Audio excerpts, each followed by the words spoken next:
So now you have some folks that you've been talking to about flight training, and you also have some students that you've gotten through your efforts.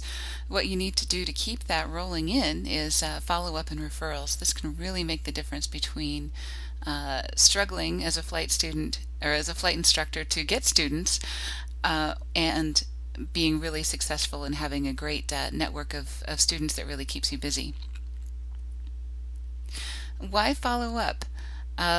These are some sales statistics that are true pretty much in any industry. This is actually from results.com. Um, most salespeople, including flight instructors, never follow up with a prospect, which is a big mistake because it is such a big decision. People don't usually make it right off the bat. It takes them some time to get used to the idea, to get it into their schedule, to get the money together, all of those things. And if you don't keep in constant contact with them, they're going to have other things happen in their life that take over their attention and they never come back. So you want to make sure that you are constantly following up, not in an obnoxious way, but in a way that's really helpful. And here are some ways to do that.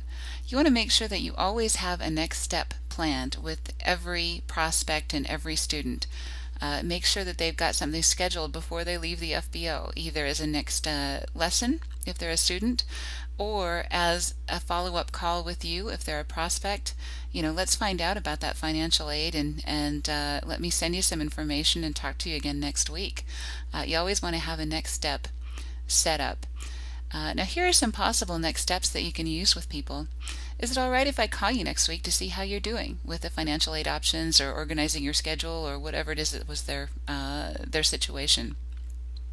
You can send them a newsletter or send them, a regular postcard or something along those lines with the specials or with the fly-ins or, whatever events you have going on.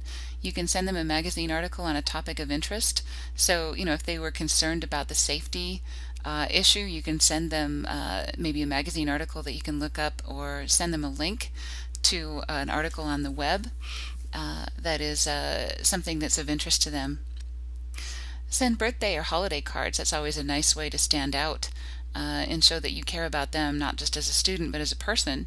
Let them know that you are thinking about them. And also call them when it's time for recurrent training.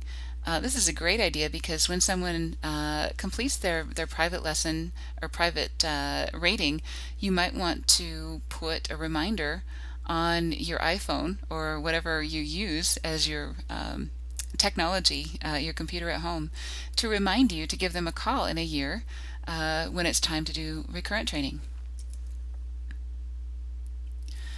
When to ask for referrals. You can ask for referrals before somebody even becomes a student. You can ask them in the initial conversations. Who else have you talked to about wanting to do flight training? They may have a friend or a family member that would be interested. When they sign up, is there anyone that you'd like to have go through training with you? It's a lot more fun to study together.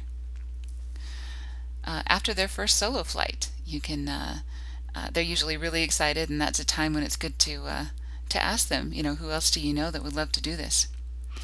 And when they earn their rating, often when you have like a husband and wife or something like that, you can ask if their spouse would like to learn, so that then they always have a co-pilot. And when it's time for recurrent training, when you give them a call and say, do you need to come in for recurrent training? Is there anyone else that needs some training that we can help with? And whenever you follow up, you can include it in your social media conversations, you can include it in your newsletter, and other kinds of things.